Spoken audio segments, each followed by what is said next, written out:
শ্রীগুরু জয়। আজ আমি আমার গুরুদেব শ্রী শ্রীমৎ দুর্গা প্রসন্ন পরমহংসদেবের একটি সুন্দর লীলা কাহিনী আপনাদের শোনাব। একজন প্রকৃত গুরুভক্ত শিষ্যের সঙ্গে গুরুদেবের কি সম্পর্ক তৈরি হয় এই কাহিনীটি শুনলে বুঝতে পারবেন। অর্থাৎ শিষ্যের শেষ জীবন পর্যন্ত গুরুদেব তার সঙ্গে থাকে। তো আমাদের শ্রীগুরু সংঘের আশ্রম তখন টালিগঞ্জে বাঙালপাড়াতে ছিল।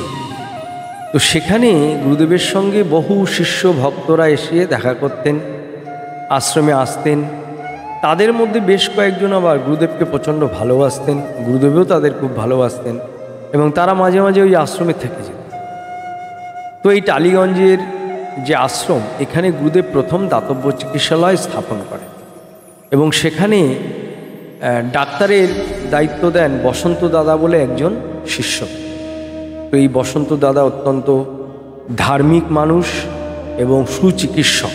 তো বসন্ত দাদা গুরুদেবের আদেশ মতো সকলকে চিকিৎসা করতেন এবং বিনা পয়সায় হোমিওপ্যাথি ওষুধ বিতরণ করতেন। এবং এই বসন্ত দাদার বাড়ি কিন্তু টালিগঞ্জের আশেপাশেই ছিল। তো তিনি নিয়ম করে সময় মতো আশ্রমে আসতেন। প্রথমে এসে গুরুদেবের ঘরের সামনে গুরুদেবকে প্রণাম নিবেদন করতেন। তারপর তিনি আশ্রমের দেবদেবীদের প্রণাম করতেন। তারপর রাধা মাধবকে প্রণাম করে তিনি তার চিকিৎসা শুরু করতেন। তো এভাবে চলছে। তো হঠাৎ একদিন রাত্রেবেলা গুরুদেব তার ঘরে বিছানায় বসে আছেন। তার ঘরের একটা জানলা, যেখানে শিক লাগানো জানলা আগেরকার দিনে থাকতো, তার বাইরে ঠকঠক করে আওয়াজ হচ্ছে। তো গুরুদেব একটু কান পাতলেন।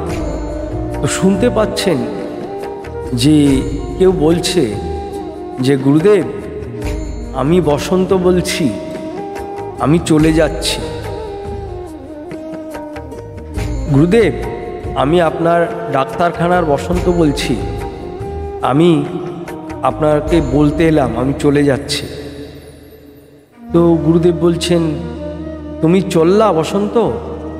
আচ্ছা ঠিক আছে, তোমার কথা আমার মনে থাকবে। তার পরের দিনই শোনা গেল ওই বসন্ত দাদা মারা গেছে। কিন্তু যেদিন এই ঘটনা ঘটে ওই দিন রাত্রেই কিন্তু গুরুদেব আশ্রমে অবস্থিত যে সমস্ত গুরু ভাইরা ছিলেন তাদেরকে তিনি কিন্তু জানিয়েছিলেন ঘটনাটা। তো দেখুন, একজন প্রকৃত গুরু ভক্ত যিনি গুরুদেবের প্রত্যেকটা আদেশ নির্দেশ প্রতিপালন করে জীবনের শেষ দিন পর্যন্ত চলেছেন, তো তিনি যখন এই মর্তলোক ছেড়ে চলে যাচ্ছেন তখন কিন্তু তিনি গুরুদেবকে জানিয়ে যাচ্ছেন এবং গুরুদেবের আশীর্বাদ নিয়ে যাচ্ছেন এবং গুরুদেব কিন্তু তাকে উদ্ধার করার দায়িত্ব নিয়ে নিলেন। তো এখানে কিন্তু আমাদের একটা জিনিস অত্যন্ত মন দিয়ে এবং বিবেচনা করে দেখা উচিত, আত্মবিশ্লেষণ করা উচিত যে আমরা শুধুমাত্র গুরুদেবের দীক্ষা নিলাম, জপ করলাম, কিন্তু আমরা কতজন আছি যে প্রকৃত গুরু ভক্ত হতে পেরেছি বা পাচ্ছি, গুরুদেবের আদেশ নির্দেশ পালন করতে পারছি।